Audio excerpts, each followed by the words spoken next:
ചുരുളി സിനിമയുമായി ബന്ധപ്പെട്ട വിവാദം പുതിയ തലത്തിലേക്ക്. പ്രതിഫലം പോലും വാങ്ങിക്കാതെയാണ് ചിത്രത്തിൽ അഭിനയിച്ചതെന്നും ഫെസ്റ്റിവൽ മൂവി എന്ന പേരിൽ ചിത്രീകരിച്ച സിനിമ OTTയിലേക്ക് കൊടുക്കുമ്പോൾ തന്നോട് പറഞ്ഞിരുന്നില്ല എന്നുള്ള ജോജുവിന്റെ തുറന്നു പറച്ചിലിന് മറുപടിയായി സംവിധായകൻ ലിജോ ജോസ് പെല്ലിശ്ശേരി രംഗത്ത് വന്നിരുന്നു. ജോജുവിന് ചിത്രത്തിൽ അഭിനയിച്ചതിന് ജോജുവിന് 5 ലക്ഷം രൂപ നൽകിയിരുന്നുവെന്ന് തെളിയിക്കുന്ന രേഖകൾ പുറത്തുവിട്ടായിരുന്നു സംവിധായകന്റെ മറുപടി.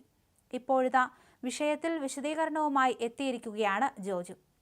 ഇങ്ങനെ സംഭവിക്കുമെന്ന് അറിഞ്ഞിരുന്നുവെങ്കിൽ ചിത്രത്തിൽ അഭിനയിക്കില്ലായിരുന്നുവെന്ന് ജോജു വാർത്താസമ്മേളനത്തിൽ പറഞ്ഞു. തന്റെ തെറി സംഭാഷണം വച്ചാണ് സിനിമ മാർക്കറ്റ് ചെയ്തത്. ചുരുളിയിൽ അഭിനയിക്കരുതായിരുന്നുവെന്ന് മകൾ പറഞ്ഞു. ലിജോയുമായുള്ള സൗഹൃദം കൊണ്ടാണ് ചുരുളി ചെയ്തതെന്ന് ജോജു ജോർജ് പറഞ്ഞു. സിനിമയ്ക്കോ കഥാപാത്രത്തിനോ ഞാൻ എതിരല്ല. ഫെസ്റ്റിവലിന് വേണ്ടി നിർമ്മിക്കുന്ന സിനിമ എന്നാണ് എന്നോട് പറഞ്ഞത്. ചീത്തയല്ലാത്ത വേർഷൻ ഡബ് ചെയ്തിട്ടുണ്ട്. പൈസ കൂടുതൽ വന്നപ്പോൾ OTTയിൽ ചീത്തയുള്ള വേർഷൻ വിറ്റു. ചീത്തയുള്ള സിനിമ OTTയിലോ തിയേറ്ററിലോ റിലീസ് ചെയ്യുന്നതിനെക്കുറിച്ച് യാതൊരു തരത്തിലുമുള്ള ചർച്ചയുണ്ടായിരുന്നില്ല.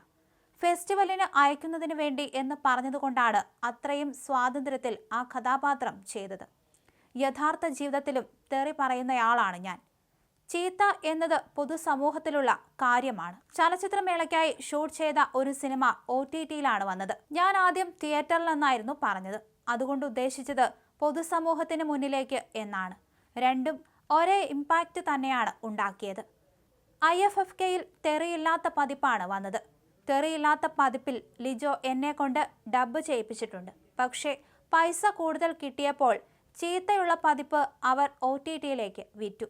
എൻ്റെ ജീവിതത്തിലെ ഏറ്റവും കഠിനമായ സമയത്താണ് ആ പടം ഇറങ്ങിയത്. റോഡ് തടഞ്ഞതുമായി ബന്ധപ്പെട്ട് ആകെ തവിട് പൊടിയായിരിക്കുന്ന സമയമായിരുന്നു അത്. ഞാൻ അതിൽ നിന്നെല്ലാം രക്ഷപ്പെട്ടു വരുന്ന സമയത്ത് എൻ്റെ തെറി ഡയലോഗ് വെച്ചാണ് ആ സിനിമ മാർക്കറ്റ് ചെയ്തത്. ചീത്ത പറഞ്ഞതിന് എനിക്കെതിരെ കേസ് വന്നു. ആ ചീത്ത മൂലം മാനസിക ബുദ്ധിമുട്ട് ഉണ്ടായി. വയനാട്ടിൽ കടുവയിറങ്ങി എന്ന വാർത്ത വരുമ്പോൾ ട്രോളിൽ വരുന്നത് എൻ്റെ ചീത്തയാണ്. ആന ഇറങ്ങിയ ഫോട്ടോ വെച്ച് വാർത്ത വരുമ്പോഴും ചുരുളിയിലെ ആ ഡയലോഗാണ് പലരും ട്രോൾ ചെയ്യാനായി ഉപയോഗിക്കുന്നത്. അതങ്ങനെ വന്നുകൊണ്ടിരിക്കും. പക്ഷെ അതെന്നെ ബാധിക്കുന്നുണ്ട്. ഞാനത് കാണുന്നത് വേറെ കാഴ്ചപ്പാടിലാണ്. എൻ്റെ കുടുംബത്തെ ബാധിച്ചു. മക്കൾ സ്കൂളിൽ പോകുമ്പോൾ പോലും ചുരുളിയിലെ ട്രോൾ പറഞ്ഞ് കളിയാക്കുന്നു. എൻ്റെ മകൾ വരെ ഇക്കാര്യം സംസാരിച്ചപ്പോൾ അതെന്നെ ട്രിഗർ ചെയ്തു. കുറച്ച് ദിവസങ്ങൾക്ക് മുമ്പ് എൻ്റെ മക്കൾ പുതിയ സ്കൂളിലേക്ക് മാറി. എൻ്റെ മോളോട് സഹപാഠി ആദ്യം കാണിച്ച ഒരു ട്രോൾ ചുരുളിയിൽ ഞാൻ പറഞ്ഞ തെറിയാണ്. അതുകൊണ്ടാണ് ഇത്രയും കാലങ്ങൾക്ക് ശേഷം ഞാൻ ഈ കാര്യം പറഞ്ഞത്. അപ്പ ആ സിനിമയിൽ അഭിനയിക്കരുതായിരുന്നുവെന്ന് മകൾ എന്നോട് പറഞ്ഞു. ഇങ്ങനെയെല്ലാം സംഭവിക്കുമെന്ന് അറിഞ്ഞിരുന്നുവെങ്കിൽ ആ സിനിമയിൽ അഭിനയിക്കില്ലായിരുന്നു. ആ സിനിമ വിറ്റുപോയപ്പോൾ ഇതുമായി ബന്ധപ്പെട്ട ആളുകളെ ഞാൻ വിളിച്ചിരുന്നു. പ്രതിഫലത്തിൻ്റെ കാര്യം ചോദിച്ചു എന്നത് സത്യമാണ്. ഈ സാമ്പത്തിക കാര്യം എല്ലാവരോടും ഞാൻ ചോദിച്ചിട്ടുള്ളതാണ്. അതും ഈ സിനിമ OTTയിൽ വിറ്റ് ഭീമമായ ലാഭം വന്നതിന് ശേഷം മാത്രം. അതിനു മുമ്പ് ഇതേക്കുറിച്ച് സംസാരിച്ചിട്ട് പോലുമില്ല. ആ തുണ്ട് പേപ്പർ അല്ലാതെ എനിക്ക് തന്ന എഗ്രിമെൻ്റാണ് അവർ പുറത്തുവിടേണ്ടത്. ഞാൻ ലിജോയുടെ ശത്രുവോ ഇക്കാര്യത്തിൽ വാദിച്ചു ജയിക്കാനോ വന്ന ആളല്ല. എൻ്റെ നിലനിൽപ്പിന് വേണ്ടി വന്നു പറയേണ്ട ഗതികേടാണ്. ലക്ഷങ്ങളുടെ കണക്കുകളോ കോടികളുടെ കണക്കോ അല്ല. പക്ഷേ അത് പൊതുസമൂഹത്തിൽ വലിയ ചർച്ചയുണ്ടാക്കും.